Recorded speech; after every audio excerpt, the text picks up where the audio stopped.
la mitad puede ser 51%, 99% o algo entre esos dos valores, ¿cierto? A nivel mundial, los hombres de 30 años de edad han pasado en promedio 10 años en la escuela, ¿sí? Los varones, en promedio, 10 años de escolaridad, ¿sí? ¿Cuántos años han pasado las mujeres de la misma edad en la escuela? Los hombres 10 años, las mujeres 9, 6, 3, 9. Este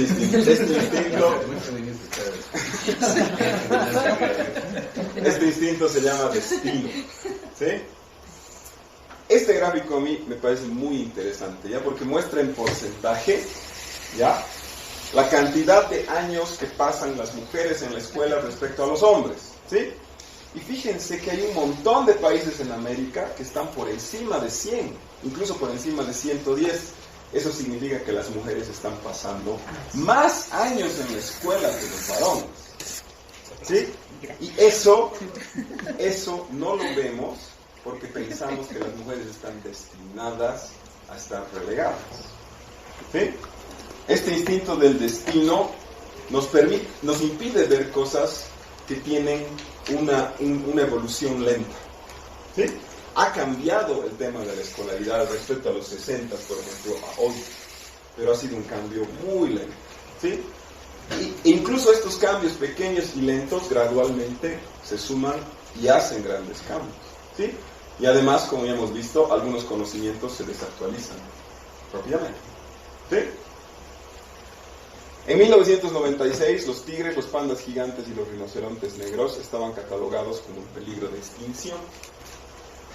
De estas tres especies, hoy en día, ¿cuántas están en mayor peligro de extinción en 96? O sea, de estas tres, ¿cuántas están en mayor peligro de extinción? ¿Dos de las tres, una de las tres o ninguna de las tres? ¿Quién piensa que dos? Una. El B. Ninguna. Ninguna. De hecho, estos tres casos son los tres casos más exitosos de estrategias de conservación de especies en peligro de extinción. Lo interesante es que se ha logrado esto con estrategias muy diferentes, ¿no? Los tigres en la India y en Indonesia, los pandas gigantes en la China y los rinocerontes negros en el África. Estas tres especies se han salvado con estrategias completamente diferentes. El instinto que les quiero explicar es de la solución única. Mi solución es la mejor, es la única. Aquí les estoy mostrando la expectativa de vida en función del gasto total en salud como porcentaje del PIB, diferentes de todos los países del mundo, pero estoy marcando 4 países en particular, 3 de los cuales conozco, ¿ya? Aquí atrás está Japón, aquí está Suecia, Estados Unidos y Cuba, ¿ya? Si se dan cuenta, estos 4 países tienen alrededor de 80 años como expectativa de vida, ¿no es cierto?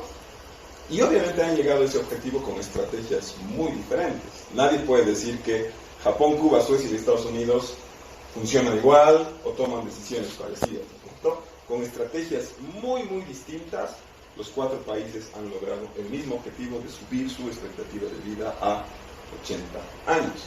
Esto quiere decir que no hay una única solución a un problema, ¿sí? Una sola perspectiva más bien limita tu imaginación, ¿sí? Es mejor que las personas que no están de acuerdo contigo pongan a prueba tus ideas y encuentren las debilidades de esas ideas, ¿sí? Un problema que siempre hay es los expertos en todo, ¿no es cierto? No hay expertos más allá de su propio campo, ¿sí? Esa humildad acerca de lo que uno no sabe es también muy importante, ¿no? Y también cuidado con los límites del conocimiento de los demás, los que se venden como expertos, ¿no? Ninguna herramienta es buena para todo, ¿no? No porque yo tenga un martillo, todo lo que vea son clavos, ¿sí? Cuidado con las ideas simples y las soluciones simples. Hasta ahora creo que queda muy claro que la realidad es bien compleja. Y lo que hace nuestro cerebro es tratar de simplificar lo más que pueda. Y por lo tanto, si proponemos ideas simples, normalmente no funcionan, porque la realidad es mucho más compleja, ¿no? Es mejor resolver los problemas caso por caso. ¿Sí? ¿Cuántas personas en el mundo tienen algún acceso a electricidad? Alguno. Aunque sea un foquito. ¿20%? ¿50%? ¿80%? Ahora sí. Ya están entendiendo. Esta pregunta tiene que ver con el instinto de culpar, echar la culpa. Aquí está lo que estábamos hablando. En este gráfico estamos viendo la emisión de CO2 anual, ¿ya? Respecto al ingreso por persona de cada país, ¿ya? El ingreso per cápita. Como esta es la emisión de CO2, claramente podemos ver que este es China, este es Estados Unidos, este es India. ¿Sí? Pero si vemos esta información simplemente con la información acumulada, es decir, lo que se ha ido acumulando cada año, este es Estados Unidos, este es China y aquí abajo está, ¿no? Entonces estamos viendo igual emisión de dióxido de carbono y emisión acumulada de dióxido de carbono. ¿Sí? ¿Y a quién echamos la culpa entonces de la emisión de dióxido de carbono? ¿A China o a Estados Unidos? A la India. ¿Nos sirve de algo echar la culpa? No. El culpar es un instinto que simplemente es buscar un chivo expiatorio. Simplemente decir, esto no es un problema, y eso evita que nos enfrentemos al problema, ¿no es cierto? Culpar a alguien a menudo quita atención a otras explicaciones y además bloquea nuestra capacidad de prevenir problemas similares en el futuro. ¿Sí? No busques villanos, busca causas. Los villanos no existen. ¿Sí? Y lo mismo, no existen los héroes. Existen sistemas que solucionan estas causas defectuosas. ¿Sí? Pero culpar nos impide hacer eso. Los expertos en el clima global creen que durante los próximos 100 años la temperatura promedio se incrementará, seguirá siendo la misma, disminuirá, se incrementará. Este instinto es el instinto de urgencia. ¿Sí? Y aquí les voy a contar una historia muy personal mía. Mi hija ha nacido cuando yo estaba estudiando en Japón. ¿Sí? Ella ha nacido el 2009 y ha venido a pasar su cumpleaños número 2 aquí en Bolivia, el 2011. Y si recuerdan, el año 2011, en Japón, el 11 de marzo, ha ocurrido el terremoto de Tohoku y la explosión de la planta nuclear de Fukushima. ¿Sí? Nosotros, con mi hija y su mamá, vivíamos a 100 kilómetros al sur de Fukushima. ¿Sí? En este gráfico se ve la concentración de radiación en el aire después del terremoto. ¿Sí? Yo vivía en una ciudad que se llama Utsunomiya, que es esta línea anaranjada. ¿Sí? El terremoto ha sido el 11 de marzo, pero la explosión ha sido el 13. ¿Sí? Y pueden ver que para el 16 ya habían subido todos los niveles de radiación en todas las ciudades alrededor, cerca, digamos, de Fukushima. ¿Sí?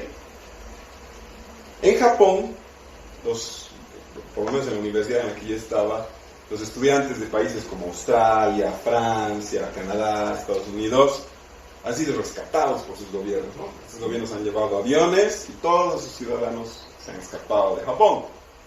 Además está decir que Bolivia no estaba en esos países, y otros países latinoamericanos. ¿Sí? Y obviamente a mí, desde aquí, desde Bolivia, me llamaban y me decían, no, tienes que huir, no te puedes quedar, no seas irresponsable, es tu responsabilidad cuidar a tu mujer y a tu hija que acaba de nacer, que no sé qué.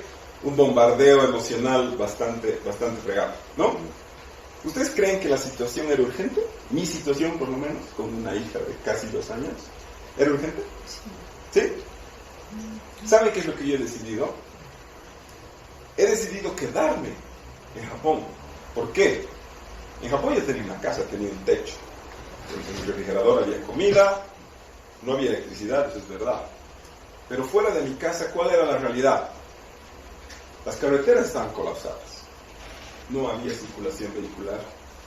El sistema de trenes, que desde mi perspectiva el sistema de trenes japonés es el mejor del mundo, igual, no estaba funcionando, colapsado. En los supermercados no había comida, no había agua, no había leche, no había pañales. A mí me parecía muy irresponsable sacar a una niña de menos de 2 años a esa realidad.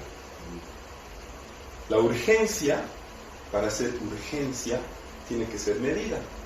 Afortunadamente en mi universidad era donde medían esta información. Yo tenía acceso a la información antes de que llegue a la tele, digamos, ¿no? No solo tenía acceso a la cantidad de radiación en el aire, también tenía acceso a la dirección de los vientos. Y esa información me decía que la nube radiactiva, en realidad, en lugar de bajar directamente al sur, que era donde yo vivía, se estaba yendo hacia el mar. Que es lo que al final realmente ha ocurrido, ¿no es cierto? El instinto dramático de la urgencia nos hace querer actuar demasiado rápido y a veces es más recomendable dar pequeños pasos, tomar un respiro. ¿Por qué? Porque la urgencia activa los otros instintos dramáticos, echar la culpa, el miedo, y te bloquea. Ya no piensas, actúas ya no como un ser racional, sino actúas por instinto, como animal. ¿Sí? Si algo es urgente e importante, tiene que ser medido. Entonces tienes que tomarte el tiempo de medirlo antes de decidir si es urgente o importante. ¿Sí? Cualquier predicción sobre el futuro es incierta. ¿Sí? Yo estaba prediciendo que la nube radioactiva iba a llegar al mar, pero había una incertidumbre, ¿no es cierto? ¿Sí? Hay una amplia gama de escenarios, no solamente el mejor o el peor caso, pero el análisis, cuando sales de la urgencia, el análisis te permite ver esta gama de escenarios y no solamente el peor escenario o el mejor, ¿no? Ten cuidado con la acción drástica. A veces, cuando actuamos por urgencia, ¿sí?, no consideramos los efectos secundarios, ¿sí? Imagínense que yo hubiera salido de mi casa con mi guagua, me hubiera enfrentado a no tener transporte, no poder en la noche volver a mi casa, no tener agua, no tener acceso a comida, pañales, etc. ¿Cierto? Efectos secundarios que había que tomar en cuenta, ¿sí? Pregúntate cómo se ha probado la idea. Las mejoras prácticas paso a paso y la evaluación de su impacto son menos dramáticas, pero generalmente más efectivas, ¿no es cierto? Igual ahora con este tema del incendio, todo el mundo quiere meterle reforestación al bosque Chichitán, ¿no es cierto? ¿Por qué? Porque es urgente y esa es una solución dramática. Cuando lo que tenemos que hacer es sentarnos, pensar qué es lo que tenemos que hacer primero y solucionar paso a paso. Entonces les he mostrado los 10 instintos dramáticos que nos presenta Hans Rosling en su libro Factfulness, ¿sí? Brecha, negatividad, la línea recta, el tamaño, el miedo, la generalización, el destino, la solución única, el culpar y la urgencia, ¿sí? Pero él también nos presenta los 10 mandamientos de los hechos, de la evidencia, de los datos. Para evitar la brecha, localiza a la mayoría. La mayoría está donde debería estar la brecha. Está empeorando. ¿Será que las mejoras tendrían la misma atención? Tenemos que esperar noticias negativas, ¿sí? La línea continúa así recta. ¿Por qué debería? Si eso no es lo más normal del mundo. Las líneas no son siempre rectas. El miedo es realmente peligroso o es riesgoso. Controla tus miedos. Es grande. Grande comparado con qué. Es mejor ver las proporciones, ¿sí? La generalización, todos son iguales. Las categorías en las que estamos agrupando a estos iguales o estos distintos son válidas. Hay que evitar las generalizaciones radicales. El destino. ¿No será que el destino más bien está cambiando lentamente? Tenemos que aprender a darnos cuenta de estos cambios lentos. La única solución. ¿Será que hay otras soluciones? Es mejor que utilicemos múltiples herramientas. Echar la culpa. ¿Hay otras explicaciones? Es mejor resistirnos a echar la culpa. Es ahora o nunca, la urgencia. Es mejor quizás hacerlo paso a paso, ¿no es cierto? Dando pequeños pasos. Estos son los 10 mandamientos de los hechos. ¿Sí? Ahora les quiero presentar un segundo libro. Carl Sagan es un astrofísico norteamericano ya fallecido, pero es el que ha originado la serie Cosmos. ¿Sí? Y él ha escrito este libro, El mundo y sus demonios, que tiene que ver justamente con esto de la evidencia, el pensamiento crítico, el escepticismo científico y los datos, ¿no? La evidencia.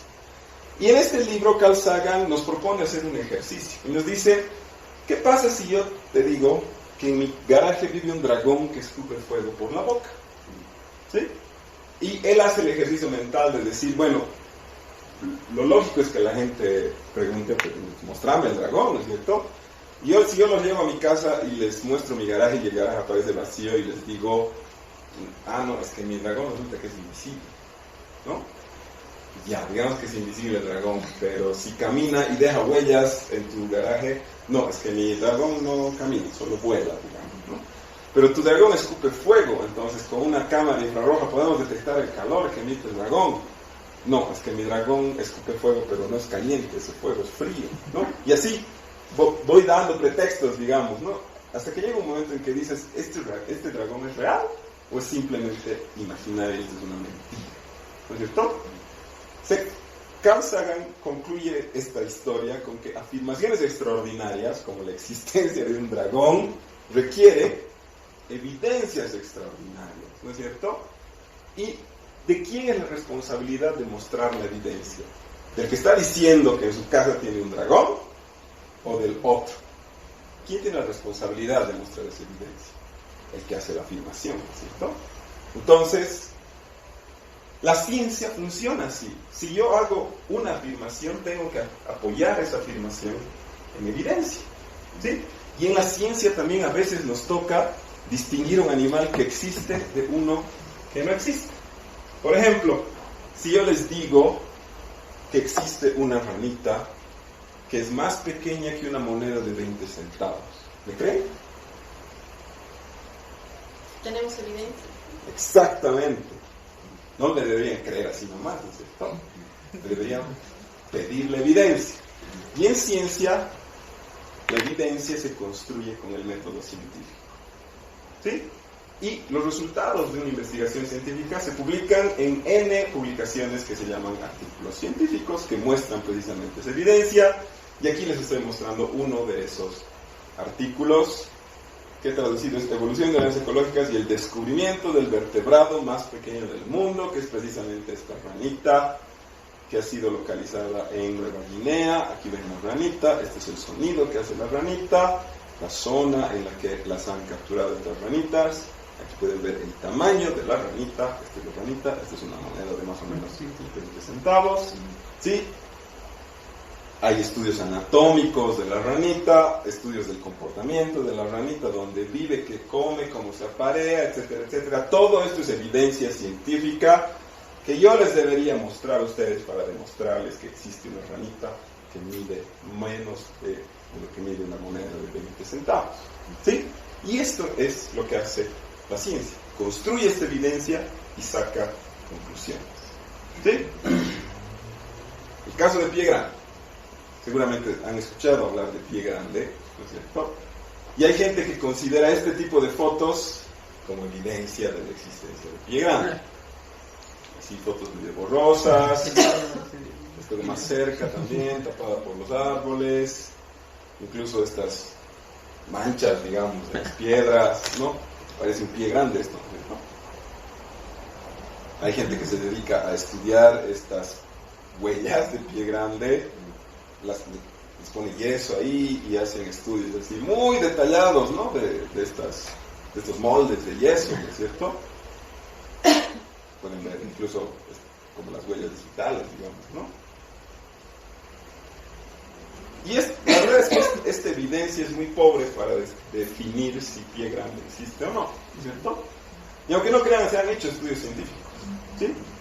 En esta revista se ha publicado prediciendo la distribución de Sasquatch, que es Pie Grande, en el occidente de Norteamérica, con una técnica que se utiliza para ver la distribución de seres vivos en la naturaleza, que es el modelamiento de nichos ecológicos. ¿Ya?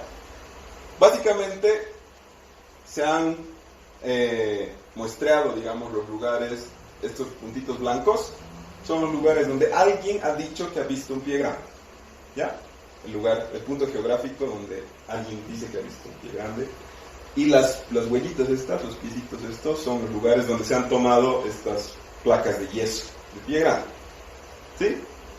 Pero en este estudio se ha comparado esta distribución con la distribución del oso pardo norteamericano. ¿Sí? Esta es la evidencia.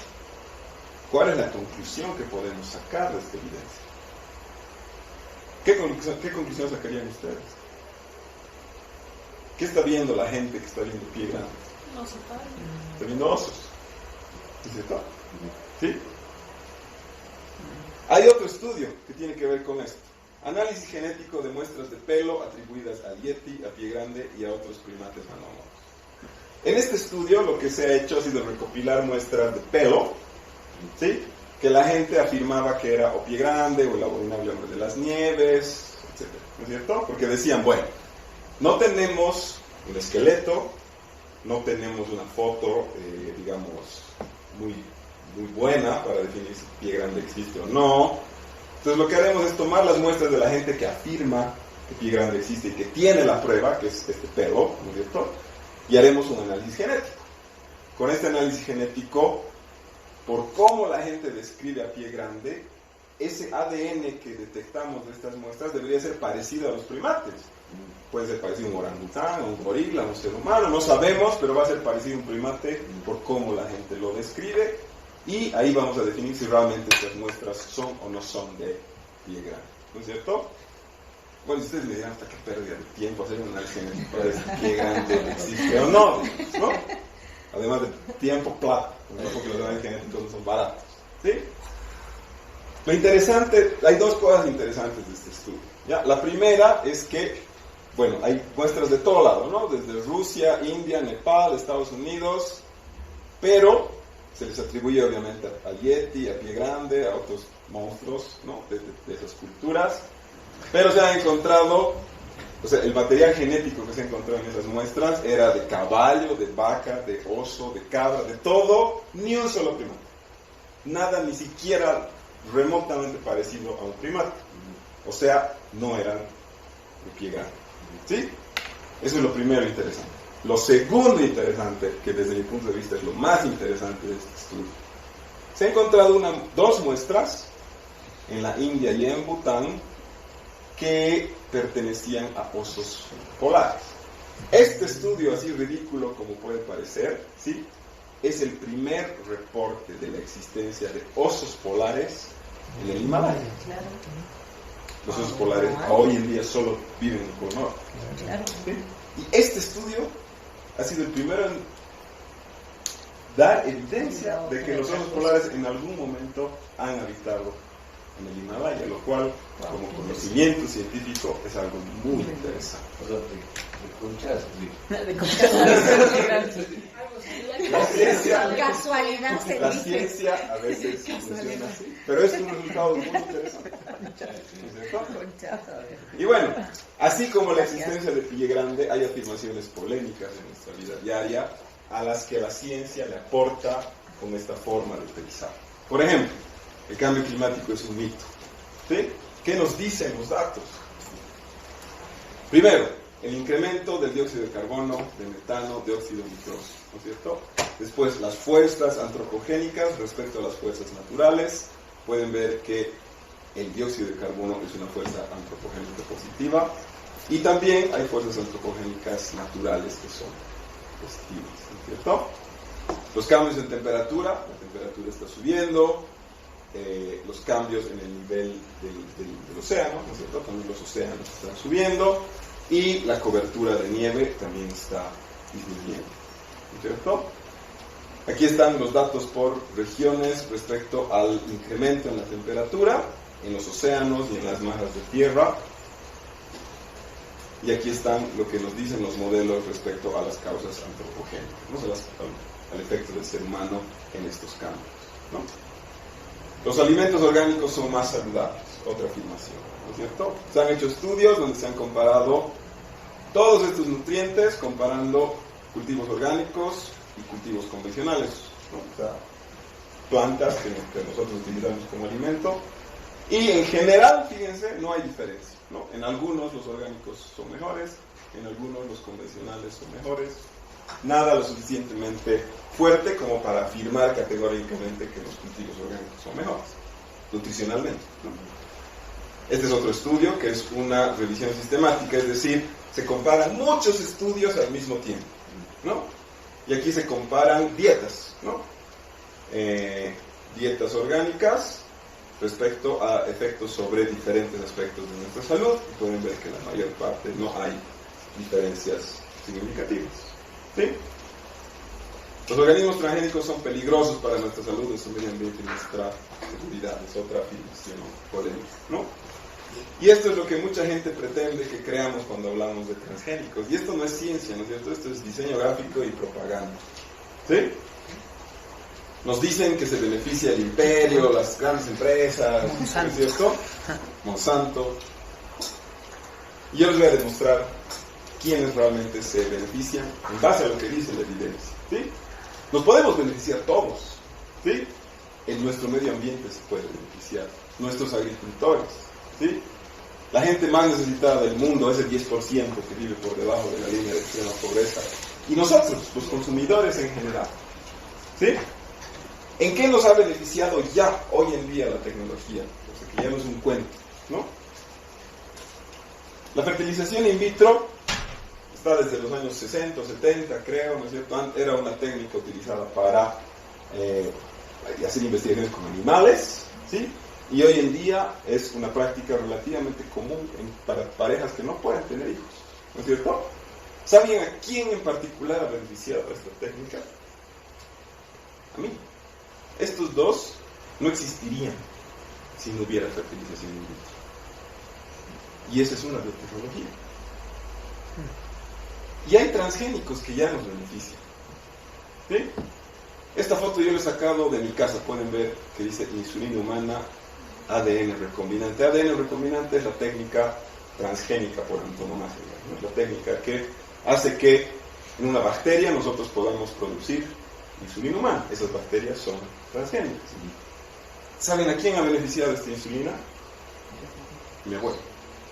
Mi abuelo consumía, y de hecho era el dueño de esta insulina, ¿sí? Imagínense si, como alguna gente quiere, en nuestro país se prohibieran los transgénicos o los productos que se derivan de transgénicos. No sé si alguno de ustedes tendrá un pariente que es diabético, pero lo importante que es para estas personas acceder a esta medicina de forma barata, ¿sí? Antes teníamos que carnear un montón de cerdos para utilizar la insulina de los cerdos para tratar a los diabéticos, a veces no funcionaba, ¿no es cierto? Hoy en día, como les digo, el gen de la insulina humana se ha introducido en una bacteria, y esta bacteria produce insulina en un laboratorio, de forma más barata, más precisa, más segura, y tenemos acceso a una medicina que ayuda a un montón de gente a nivel mundial, ¿no es cierto? Hay también una vacuna recombinante, es decir, transgénica contra el virus del papiloma humano. ¿Se acuerdan que hemos visto que una de las principales causas de muerte en mujeres era el cáncer cervical, ¿no es cierto? Uno de los factores de riesgo para el cáncer cervical es la infección por papiloma humano, por el virus del papiloma humano, ¿sí? Hoy en día hay una vacuna que impide que las mujeres se infecten con este virus y por lo tanto disminuye su probabilidad de tener cáncer cervical.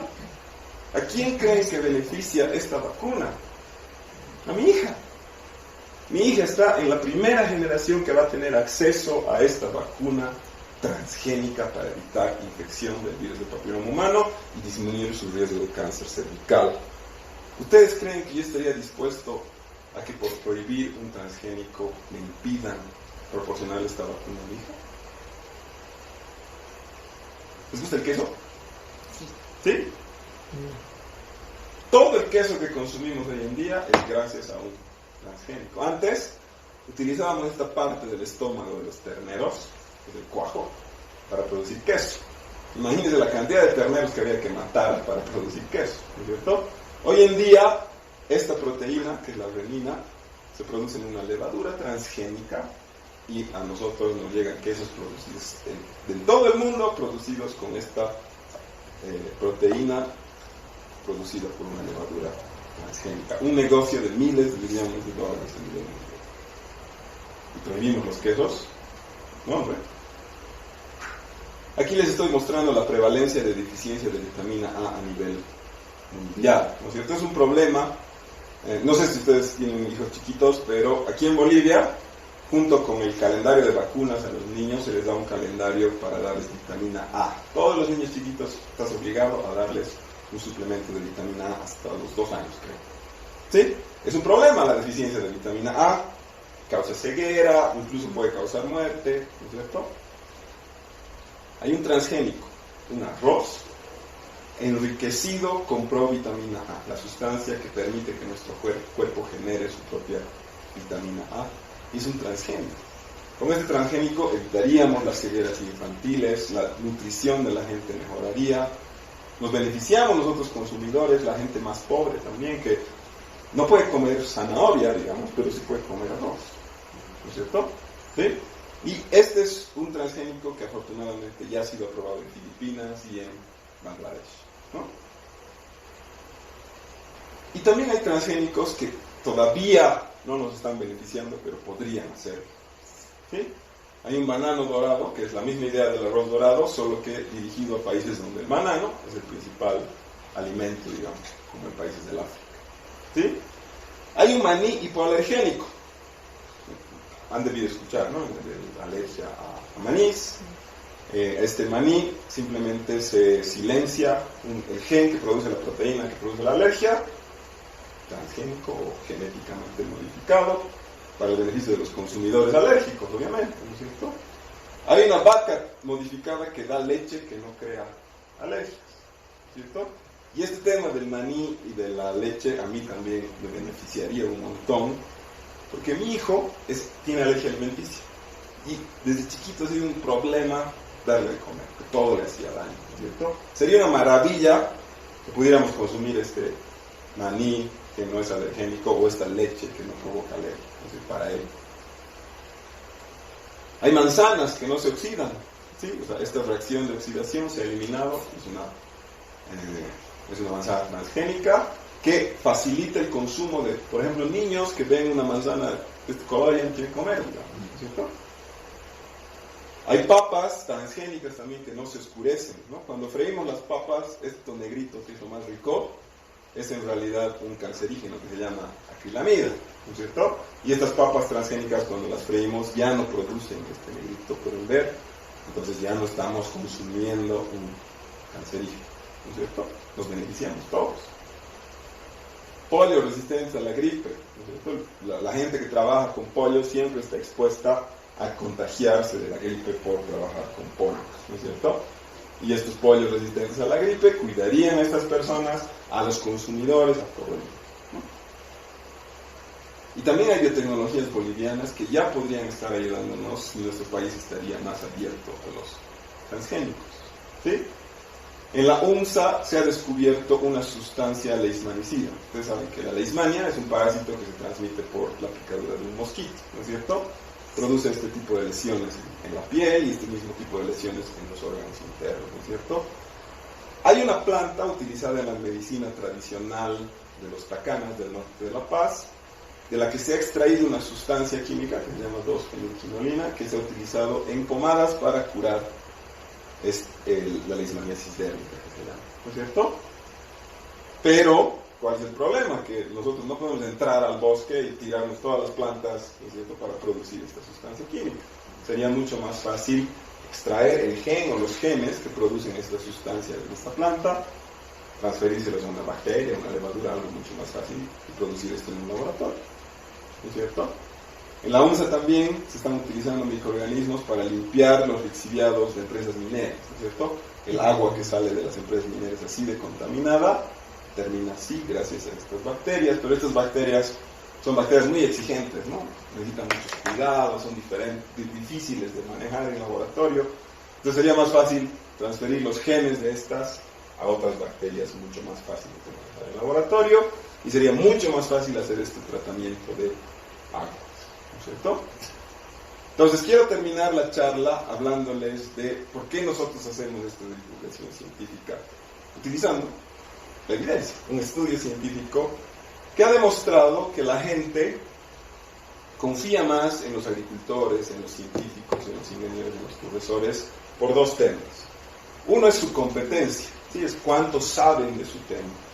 Y otro es su calidez, o sea, la gente cuánto se identifica personalmente con estas personas, ¿sí? Y la verdad es que están muy bien vistos los científicos, ¿no es cierto? Tanto por conocimiento como por calidad o calidez personal, ¿no es cierto? Entonces nosotros creemos que, sabiendo que la mayor parte de la gente no tiene mucho conocimiento científico, ¿no es cierto? Ahí está la mayoría de la gente. Lamentablemente hay un grupo pequeño de no expertos que en el tema particular de transgénicos lo que hacen es transmitir miedo a la mayoría de la gente, ¿sí? Y lo que nosotros queremos como expertos es contrarrestar este miedo con hechos, con evidencia, ¿no es cierto? Y quiero cerrar con esta cita de Carl Sagan: en algún lugar algo increíble está esperando ser conocido. Gracias.